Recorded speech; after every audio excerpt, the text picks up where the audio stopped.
Hi everyone, my name is Teresa and I'm making this video because I was diagnosed in January 1st, 2019 with Antisynthetase Syndrome.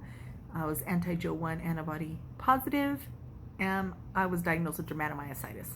So when I went to research about myositis, I couldn't find a lot of information out there, being that this is a rare disease. So that's why I decided to do some videos on it. So on January 1st, I went into the emergency room with shortness of breath. It had been going on like a couple weeks before. I was having some muscle weakness and some joint pain. I was having a rash around my neck. I had a rash on my elbows. I've had this rash on my cheeks since like 2011, and I'll tell you the story about that one. So I went into the emergency room. They did a chest CT and an x-ray and discovered that I had pneumonia. So they put me on some antibiotics and sent me home, but they did tell me to follow up with the rheumatologist concerning the other symptoms I was having. And so I was able to get into a rheumatologist like 2 weeks later. She ran some tests and found out that my CPK was elevated. It was like 2,000. Not sure what the normal range is, but 2,000 is elevated, showing that there is some muscle damage going on. My ANA came back positive, and all my inflammatory markers, of course, were elevated because I was having a lot of inflammation going on. So she placed me on Celcept to protect the lungs because I was still complaining about shortness of breath, and she put me on 40 milligrams of prednisone, which I am now down to 6 milligrams because the side effects of prednisone are not fun. So I have gradually decreased through my doctor down to 6 milligrams of prednisone. So that's with the moon face. I still have a little bit of it left. I used to have a lot more of it. I was a lot rounder. So it's gone down some, but I still kind of have that round prednisone face going on, and you know, some of the little bit of the weight gain, but not as bad as it was when I was on 40 milligrams. So after that, I was referred out to different specialists. The pulmonologist for the lung issues, he did a bronchoscopy, chest CT, found out that I have interstitial lung disease. Also did a nighttime pulse oximetry, which indicated that my oxygen would drop low at night to the high 80s to low 90s.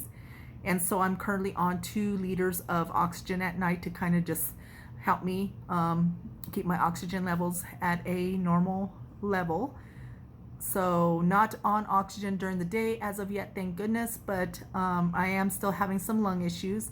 They indicated that my right lung was worse than my left lung, but now recently through another CT, they've discovered my left lung's getting a little bit more scar tissue in it. So I'm going to, tomorrow, as a matter of fact, I'm going to go see a pulmonary rehab person to kind of practice exercise, learn to expand my lungs to kind of help my breathing, because I'm always short of breath. I have a chronic cough, kind of the indicators of the interstitial lung disease. So yeah, so that's what I get to do tomorrow.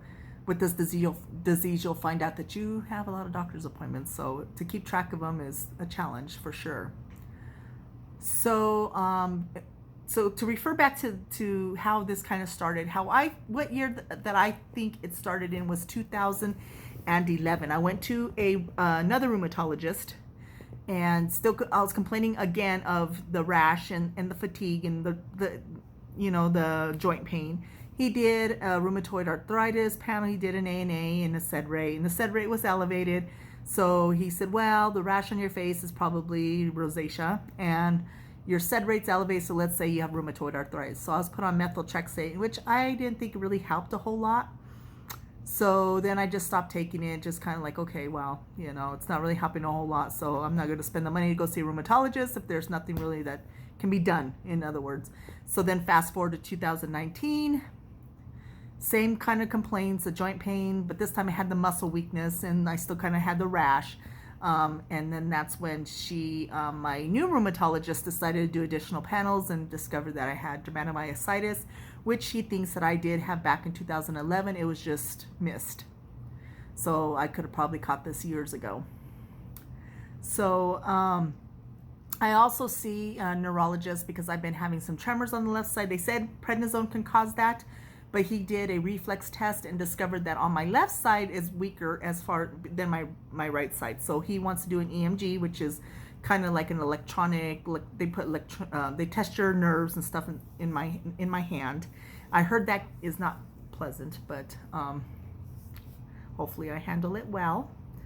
And so I'll be doing that here in a couple weeks. I also will be doing some Rituxan infusions because I'm still having a lot of joint pain, and my rheumatologist wants to give that a try to see if maybe that doesn't help a little bit more. I heard there's some good results with it. Everybody's different, but the majority of the people that I've read about that did the Rituxan infusions have done pretty well with it. The side effects are not so pleasant. Some people have more than others. Hopefully I'm the one that doesn't really have that much, but the side effects can be a little bit rough. So I currently still work full-time as a medical assistant, so I do 40 hours a week.